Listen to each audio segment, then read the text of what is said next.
आणि आपण पाहत आहात लोकन्याय मराठी न्यूज चॅनल। श्रीरामपूरच्या वैभवात मानाचा तुरा, छत्रपती शिवाजी महाराज प्रवेशद्वार। अनेक वर्षे विनावेशीचे गाव म्हणून ओळख असलेल्या श्रीरामपूर शहराला आता भव्य आणि ऐतिहासिक अशी नवी ओळख मिळाली आहे।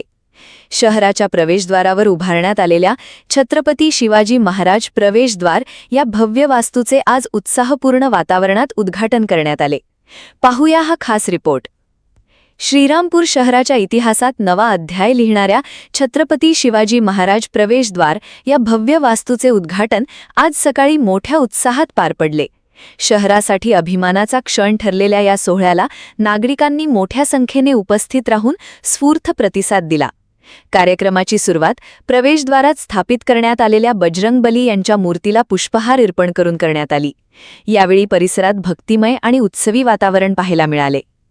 उद्घाटन सोहळ्यास आमदार हेमंत तात्या ओघले, नवनिर्वाचित नगराध्यक्ष करणदादा ससाणे, दीपालीताई ससाणे, माजी आमदार भानुदास मुरकुटे, माजी नगराध्यक्ष संजय फंड, उपनगराध्यक्ष हाजी मुझफ्फर शेख, अण्णासाहेब डावखर, अशोक उपाध्ये, अशोक बागुल, रियाज पठाण, जफर शाह, ज्येष्ठ पत्रकार पद्माकर शिंपी, भाऊ कोठारी यांसह काँग्रेस पक्षाचे आजी माजी नगरसेवक, पदाधिकारी, कार्यकर्ते आणि अनेक मान्यवर उपस्थित होते।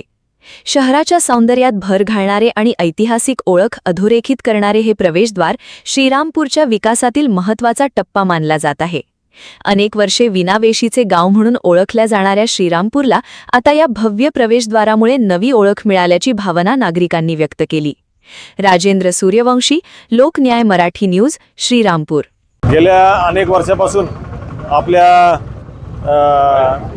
शहरामध्ये सातत्याने अशी चर्चा असायची की आपलं गाव हे बिनवेशीचे गाव आहे आणि त्याच भूमिकेतून मागच्या 14-15 वर्षापूर्वी स्वर्गीय जयंतराव ससाणे साहेबांनी आणि त्यांच्या सर्व सहकाऱ्यांनी, त्यामध्ये माजी नगराध्यक्ष संजयराव फंड साहेब असतील, अण्णासाहेब डावकर असतील आणि त्यांच्या सर्व मित्रमंडळांनी, सर्व नगरसेवकांनी असतील आणि गावातील सर्व व्यापाऱ्यांनी, नागरिकांनी मिळून हरिभक्तपरायण नारायणगिरी महाराज आणि भास्करगिरी महाराज यांच्या नेतृत्वाखाली एक स्वप्न पाहिलं होतं की आपल्या गावाला वेश असावी आणि त्याची सुरुवात त्यांनी केली होती। एक मोठं काम उभं केलं होतं, पण मागच्या 9-10 वर्षामध्ये ते काम कुठेतरी थांबलं होतं तांत्रिक अडचणीमुळं। आणि नंतर मग आम्ही सर्वांनी विचार केला, डावकर काकांनी पुढाकार घेतला की काम परत सुरू झालं पाहिजे आणि सर्वांच्या मदतीने मागच्या 6 महिन्यामध्ये आम्ही हे काम पूर्ण केलेलं आहे। आणि मला आशा आहे की एक चांगलं वातावरण इथून पुढच्या काळामध्ये श्रीरामपूर शहरामध्ये असेल, एक सकारात्मक वातावरण असेल आणि श्रीरामपूर हे समृद्ध होईल